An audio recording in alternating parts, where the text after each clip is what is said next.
The next one that I want to share is that it's important that you recognize that the goodness is in the ground.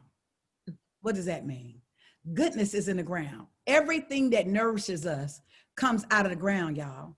Literally from the trees and the plants that give us air and oxygen, to the water that comes up and nourishes our body and our spirit, to the food that we eat, right? And fundamentally, goodness is on the ground. And so what does that mean? That if we are doing organized and political base building work, it is the ground. That is where you till the soil, not up at the top.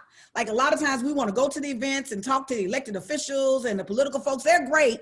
We need to have a relationship with them. But where your power is on the ground, because goodness comes out of the ground. I also want to share in this space that, this is really more kind of personal. I'm going to cheat a little bit because it's kind of like, it's not really this is a bonus. I'm not going to call this a tip, but this is kind of like a bonus.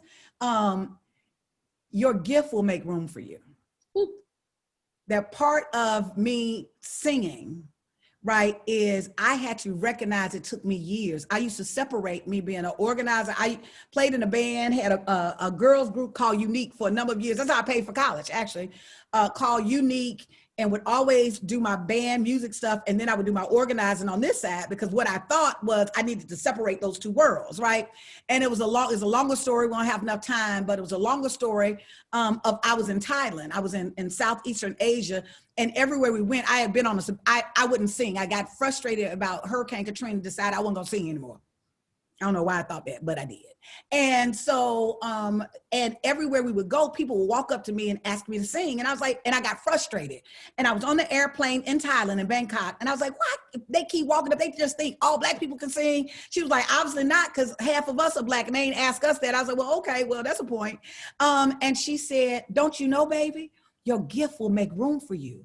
They see the gift. They see your gifting. So those of you that are artists, those of you that are singers, those of you that are writers, use your gift as a part of the work that you're doing. It will make room for you as you are organized. And no matter where you go, don't separate or compartmentalize who you are. Stand in it. Matter of fact, fall in it. You will recognize that will be your power. I can be at Harvard teaching a lecture. I can be in the street corner. I ain't gonna sing. I can be in the White House and I might break out in the song just because I feel like it, right? And what it does, part of standing in my gifts allows me to be my authentic self, right? All those other lessons, it creates space and grace for myself to be that. So your gift will make room for you. The next lesson is, I want to do an exercise real quick, because I know we have a lot of time, but I want everybody to close your eyes. Close your eyes. My question to you is, imagine America without racism and sexism.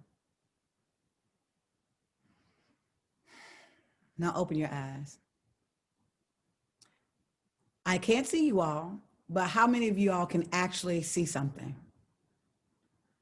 No matter where I go, 99% of people can't see anything. It's literally, quite frankly, hard for me to see that. I can't even see an America without sexism and racism oftentimes. I'm much better at it because I ask myself that question every day. Let me tell you why it's important to ask that question and why it's important for us to have a why I'm saying this lesson, which I think is the most important lesson of the radical reimagining. We have to have a radical reimagining of this nation, that there is nothing that's been created from the cell phone to this, the cell phone to this water to this tube of lipstick, that somebody did not envision it first before it was created and brought into the physical world. How in the world are we going to create a nation without racism and sexism and we can't even envision it? We are the envisioners of that. If in order for that to take place, we have got to not just spend time doing the work, because folks are okay with women doing work, right? They're okay with us doing work, but we also have to ground ourselves in the space of really being able to radically reimagine every single system that is in this country.